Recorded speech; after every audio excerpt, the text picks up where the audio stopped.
The first thing my wife said to me, after 2 years apart, after 730 days of counting sunsets on the other side of the world, was, "Welcome, I'm sorry, do I know you?"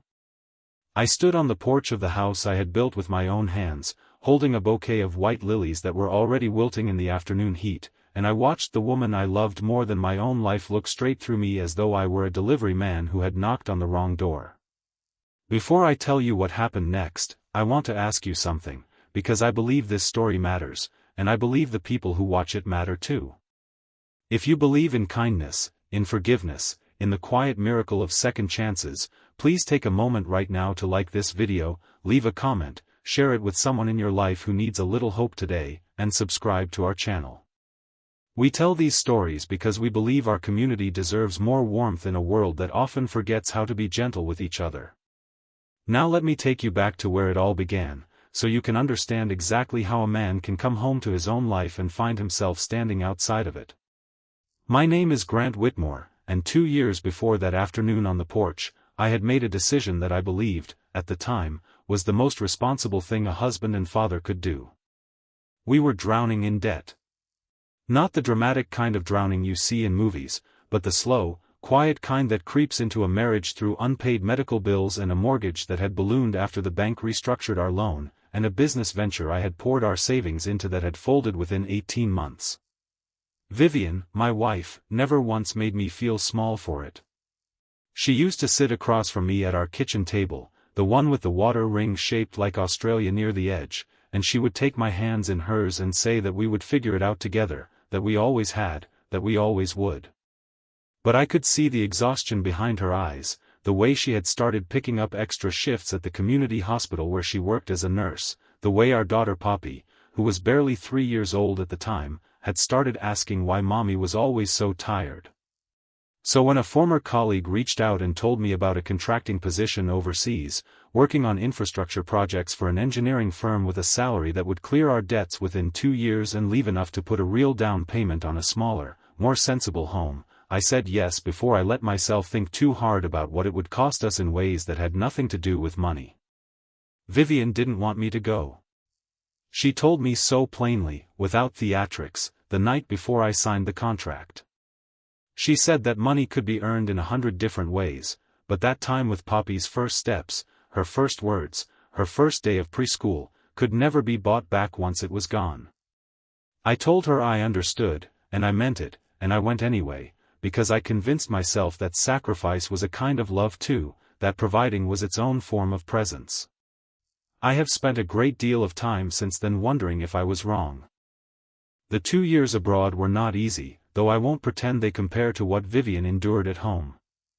I worked on bridge reinforcement projects in remote regions where the internet connection was unreliable at best, and there were entire weeks where our calls dropped so many times that Vivian and I gave up trying and simply wrote long emails instead, the kind you compose slowly, rereading every line before you send it, because you know it might be the only real conversation you have that week. I missed Poppy's 4th birthday. I missed her first day of kindergarten. I missed the ordinary Tuesday afternoons that never feel important until you realize you will never get them back. Every night, in a small rented room with a single window that looked out over a construction yard, I would look at photographs Vivian sent me, Poppy in a yellow raincoat, Poppy missing her front tooth, Poppy asleep with her arms wrapped around a stuffed rabbit I had given her before I left, and I would remind myself why I was doing this. I told myself it was temporary. I told myself that when I came home, we would rebuild everything that distance had worn thin.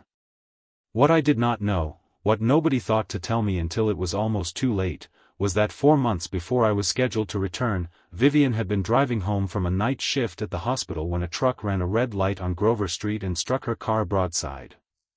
She was in a coma for 11 days. When she woke up, she knew her name. She knew Poppy's name. She recognized her own mother, Margaret, who had moved in to help care for Poppy during the crisis. But there were entire sections of her memory that had simply gone dark, like a house where someone had walked room to room shutting off the lights, and one of those darkened rooms, cruelly, impossibly, was me.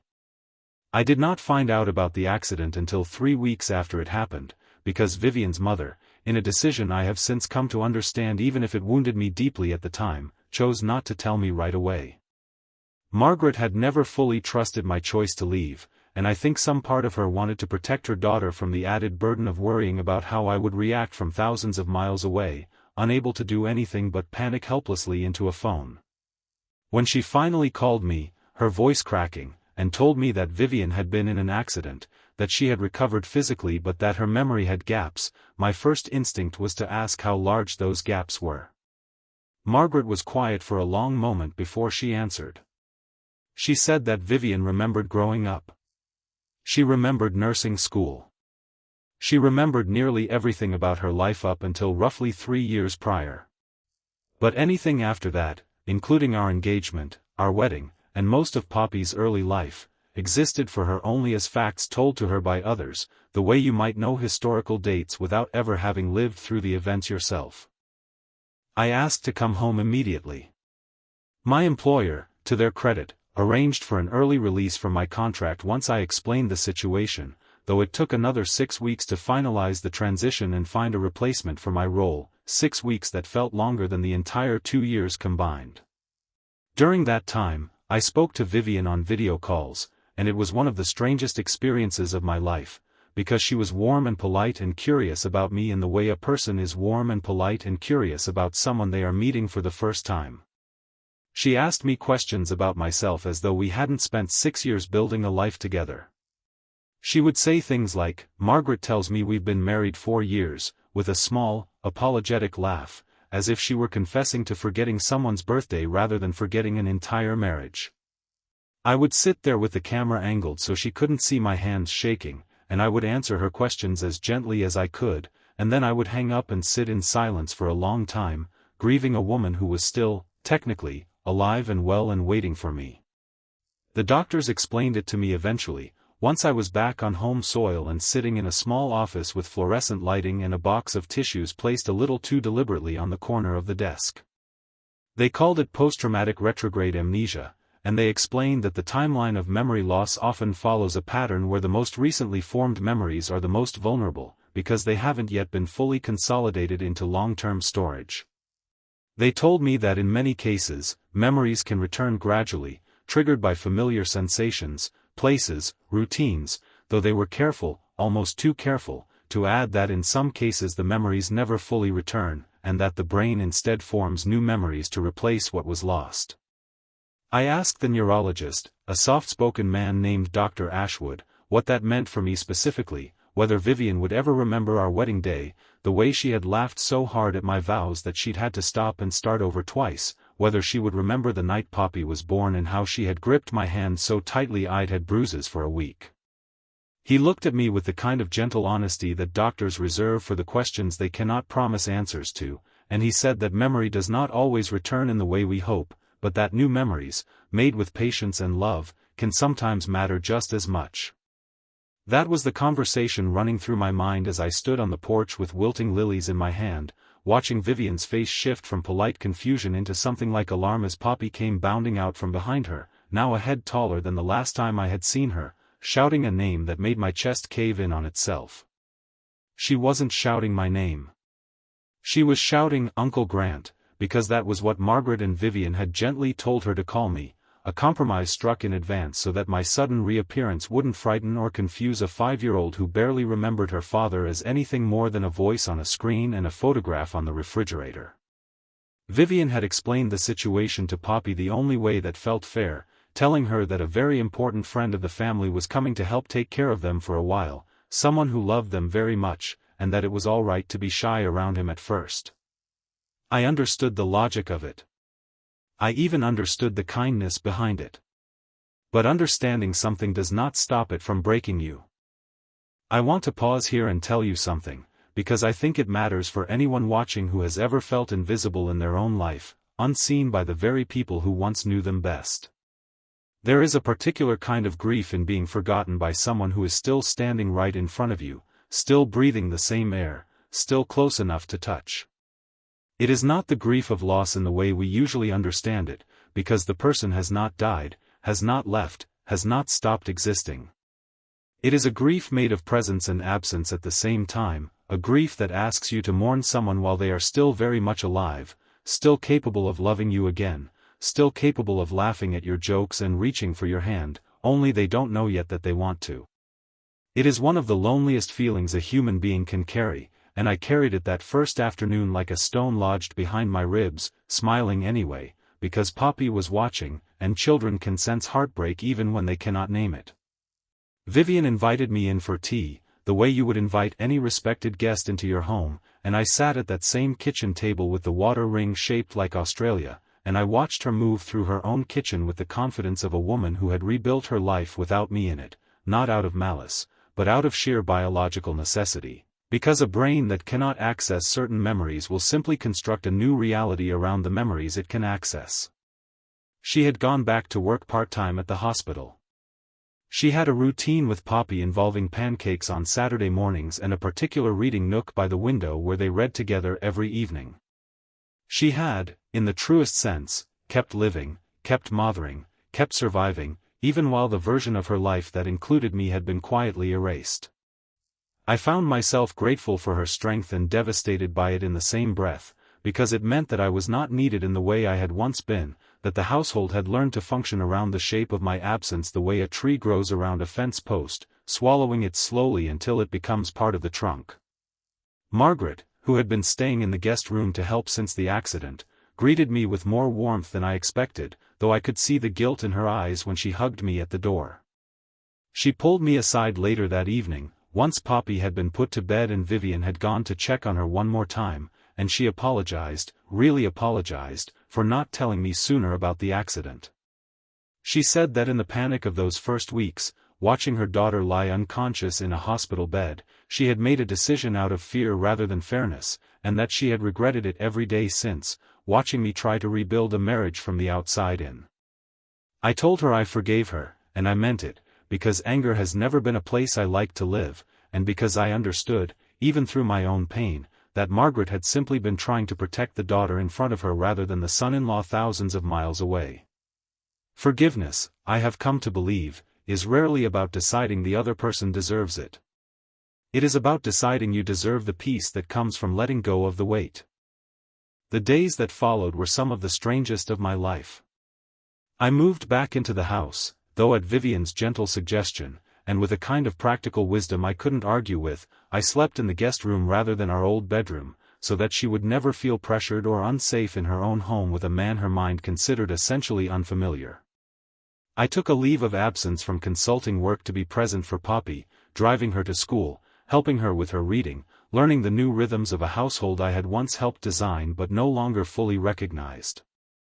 Vivian and I began, in the truest sense of the phrase, dating again, though it felt absurd to call it that at first, given that we were still legally married, still sharing a home, still co-parenting a child we had made together. But that is, in fact, exactly what it was. I would ask her to coffee at the small cafe on Linden Street where we'd had our first date years before, not because she remembered it, but because I did, and I wanted to see if her body might remember what her mind could not. I would tell her stories about our life together, careful never to overwhelm her, always watching her face for any flicker of recognition, any small light switching back on in one of those darkened rooms. There were moments of devastating clarity during those weeks, moments that tested every ounce of patience I had. I remember one afternoon, perhaps 3 weeks after my return, when Vivian found an old photo album in the hallway closet while looking for winter coats, and she sat on the floor flipping through pictures of our wedding day, studying the images with the detached curiosity of an anthropologist examining artifacts from a culture not her own. She asked me who the woman in the blue dress was, standing beside her in several photographs, laughing with her head thrown back. I told her it was her college roommate, Delphine, who had flown in from Seattle for the wedding. She nodded slowly, absorbing the information the way you absorb a fact in a documentary, and then she looked up at me and said, quite simply, "It looks like we were happy." I had to leave the room after that, walk out to the backyard and stand beneath the oak tree we had planted the year Poppy was born, and let myself cry the kind of crying you do when you don't want anyone to hear you, silent and shaking, because I did not want Poppy to see her father falling apart in the middle of the afternoon, and I did not want Vivian to feel guilty for something that was never her fault to begin with. But grief, I have learned, is not the whole story, and it is never meant to be. Slowly, almost imperceptibly at first, like the tide coming in beneath a boardwalk, things began to shift. Vivian started laughing at my jokes not out of politeness but out of genuine, surprised delight, the way you laugh when something catches you off guard. She began seeking me out in small ways, asking my opinion on what to make for dinner, texting me while I was out running errands to ask if I could pick up a particular brand of coffee she discovered she liked, small ordinary intimacies that meant nothing to most married couples and meant everything to us, because we were building them for what felt like the very first time. Poppy, too, began to soften toward me, stopped calling me Uncle Grant without either of us prompting her to, started climbing into my lap during evening reading time and falling asleep against my chest the way she used to as a toddler before I left, a memory she couldn't possibly recall consciously but that her small body seemed to remember anyway, the way muscle remembers a dance long after the mind has forgotten the steps. The real turning point, the one I think about most when I tell this story, came on an ordinary Sunday afternoon in early autumn, nearly 4 months after my return. Vivian had suggested we take Poppy to the small lake just outside of town, the one with the wooden dock that creaked under your feet and the willow trees that dipped their branches into the water like they were reaching for something just out of grasp. I hadn't told her that this was the exact lake where I had proposed to her, 7 years earlier, on a dock very much like the one we were standing on, with a ring I had saved for 8 months to afford, nervous enough that I had dropped it once into the grass and spent an agonizing 30 seconds searching for it while she laughed and asked what on earth I was doing. I hadn't told her because I didn't want to force a memory, didn't want to turn a peaceful family afternoon into a test she might fail and feel ashamed of failing. We simply walked along the shoreline while Poppy chased ducks and threw bread crusts into the shallows, and Vivian slipped her hand into mine without seeming to think about it at all, the way you reach for something familiar without needing to look first. We reached the dock, and Poppy ran ahead of us to lie on her stomach and peer down into the water at the fish darting beneath the surface, and Vivian and I stood together at the railing, watching the afternoon light scatter gold across the lake. She was quiet for a long moment, and then she said, almost to herself, that something about this place felt familiar, though she couldn't place why. She said it the way you describe a dream you've just woken from, fragments without a frame, a feeling without a story attached to it yet. I asked her, carefully, if she wanted to know why. She turned to look at me, really look at me, in a way she hadn't quite managed since I'd come home, and she nodded. So I told her, standing right there on that same weathered dock, about the ring I had dropped in the grass, about how nervous I had been, about the exact words I had said to her, which I still remembered perfectly because I had rehearsed them in the mirror of a gas station bathroom for 20 minutes beforehand out of sheer terror. I watched her face as I spoke, and something happened that I will never forget as long as I live. Her eyes filled with tears, not the tears of someone hearing a beautiful story secondhand, but something deeper, something that seemed to come from a place beneath conscious thought, and she reached up and touched her own cheek as though surprised to find it wet. She didn't suddenly remember everything. I want to be honest about that, because I think honesty matters more than a tidy ending, and life rarely hands us tidy endings anyway. The doctors had told me that memory recovery, when it happens at all, tends to arrive in fragments rather than floods, small threads that gradually weave themselves back into a fuller picture over months or even years. What happened on that dock was not a complete restoration of everything we had lost. It was something smaller and, in its own way, something even more precious. It was the first moment where her heart seemed to recognize mine before her mind could fully explain why, the first crack of light beneath a door that had been closed for so long we had both nearly stopped hoping it would open at all. From that day forward, the fragments came more frequently, though never predictably, never on command. She remembered, one morning while making pancakes, the specific way I liked my coffee, 2 sugars and a splash of cream, and she froze at the counter with the carton in her hand, staring at it as though it had spoken to her. She remembered, while helping Poppy with a school project about family trees, the exact sound of my laugh, and she told me later that hearing it in her memory had been so vivid it startled her, like hearing a song you didn't know you'd memorized until the first few notes played. She remembered snippets of our wedding vows, not the whole speech, but a single line I had said about choosing her every single day, not because I had to, but because I wanted to, and she recited it back to me one evening while we were doing dishes together, watching my face carefully to see if she'd gotten it right. She had gotten it exactly right. I don't want to pretend that this period of our lives was without its difficulties, because that wouldn't be honest, and I don't think stories worth telling are ever without difficulty. There were nights when Vivian grew frustrated with herself, angry at her own mind for withholding something she desperately wanted back, angry in the particular way that exhausted, grieving people get angry, not at any one person, but at the unfairness of circumstance itself.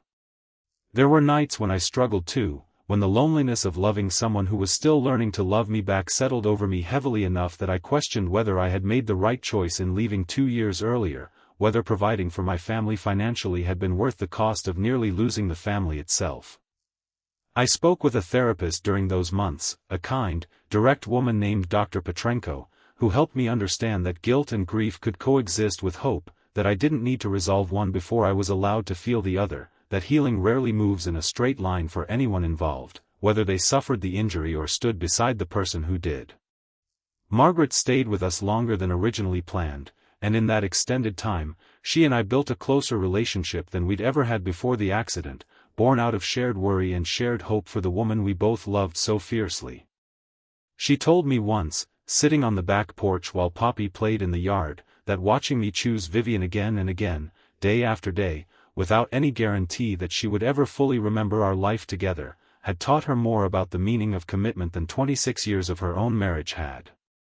I told her that I hadn't felt like I had much of a choice in the matter, that loving Vivian wasn't a decision I made fresh each morning so much as a fact of my existence, as fundamental as breathing, and that I would rather spend the rest of my life falling in love with her over and over again than spend a single day pretending I could love anyone else instead. The community around us, too, played its own quiet role in our healing, and I think this is worth mentioning, because so often we underestimate the power of the people surrounding a struggling family. Neighbors brought over casseroles without being asked. Vivian's co-workers at the hospital arranged their schedules so she could work reduced hours without financial strain during her recovery. Poppy's kindergarten teacher, a patient woman named Ms. Faraday, took extra time to check in on Poppy during the transition, understanding that a child navigating a parent's memory loss needed as much gentle attention as the parents themselves. I remember thinking, during those months, that a family is never truly rebuilt in isolation. It takes a whole community wrapped around it, holding it steady, the way a trellis holds a vine that hasn't yet grown strong enough to stand on its own. If you find yourself moved by any of this, I want to gently remind you that liking this video and sharing it with someone who might need a reminder that broken things can still be mended means more to our small community than you might realize. Every share helps another person find their way to a story like this one, at exactly the moment they need it most. Winter came, and with it came a new kind of steadiness in our home. Vivian's memory continued to return in fragments, though we both eventually made peace with the understanding that some pieces might never come back at all, that certain moments of our early marriage, certain private jokes and small forgotten arguments and the specific texture of ordinary Tuesday evenings from years before, might simply belong now only to me, carried forward as private treasures rather than shared history. I found, somewhat to my own surprise, that I could hold this loss without being consumed by it, because what we were building in its place felt, in many ways, just as real, just as worthy of being called a marriage. Vivian fell in love with me again, not because her old memories forced her to, but because she chose to, each day, in the same deliberate, conscious way I had chosen her from the very beginning, and there was something almost sacred about being loved that way, being chosen not out of habit or history but out of clear-eyed, present-tense will. We moved back into our shared bedroom in early December, a decision Vivian made on her own, without my asking, telling me one evening while we sat by the fireplace that she didn't want to sleep apart from me anymore, that whatever her mind couldn't fully access, her heart had made its decision months ago and was simply waiting for the rest of her to catch up. Poppy, who had by then fully returned to calling me daddy without any hesitation at all, drew us a picture around that same time, one that Vivian still keeps framed on the mantel to this day, 3 stick figures holding hands beneath a bright yellow sun, with the words, "My family," written above in a 5-year-old's careful, uneven handwriting. I remember looking at that drawing and understanding, in a way I hadn't quite let myself understand before, that we had actually made it through, not back to exactly where we started, because you can never truly go back, but forward into something new, something scarred in places but whole nonetheless, the way a bone grows back stronger at the point where it once broke. There is a particular afternoon I want to describe to you before I close this story, because I think it captures everything I've been trying to say better than any explanation could. It was a bright, cold day in late January, nearly 10 months after I had first walked up to that porch with wilting lilies in my hand.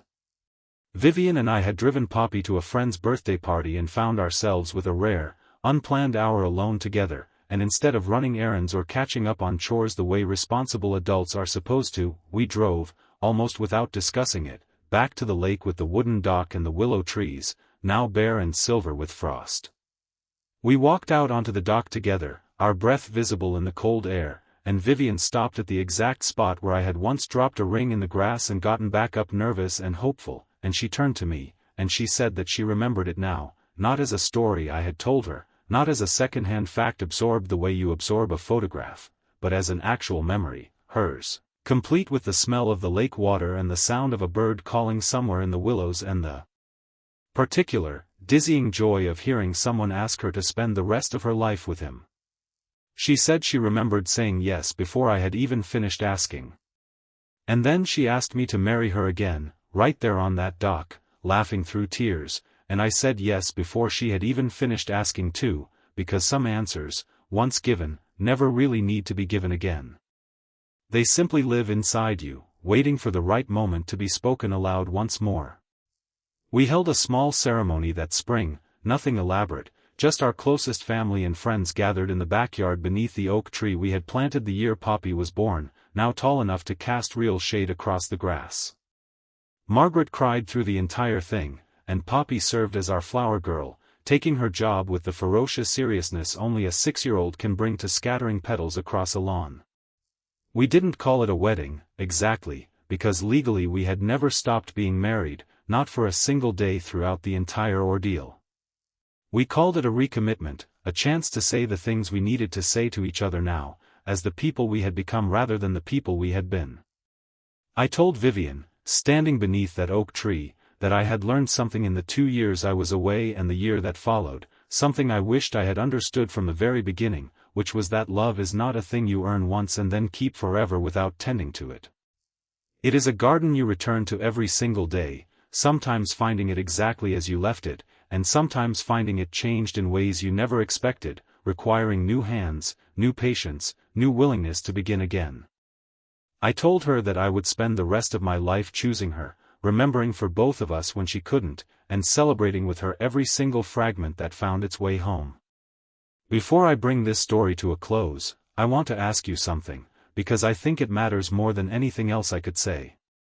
If this story touched something in you, if it reminded you of someone in your own life worth fighting for, or a season of your own where you had to rebuild something you thought was lost forever, I would love for you to leave a comment below and share, in your own words, what forgiveness or second chances have meant in your life.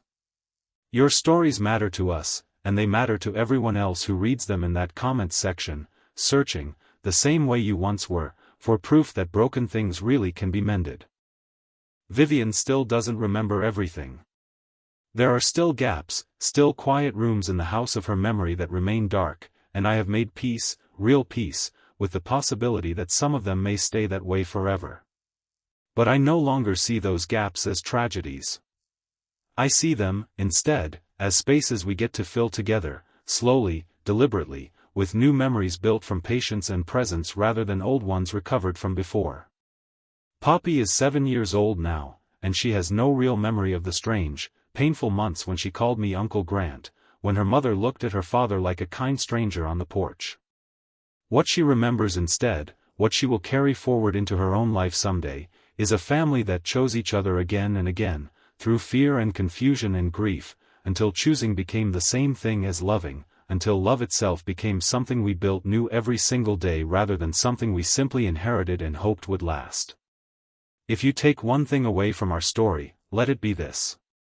People can forget us, circumstances can steal from us the very memories we thought were permanent, and life can strip away, without warning or permission, the things we believed we could never lose.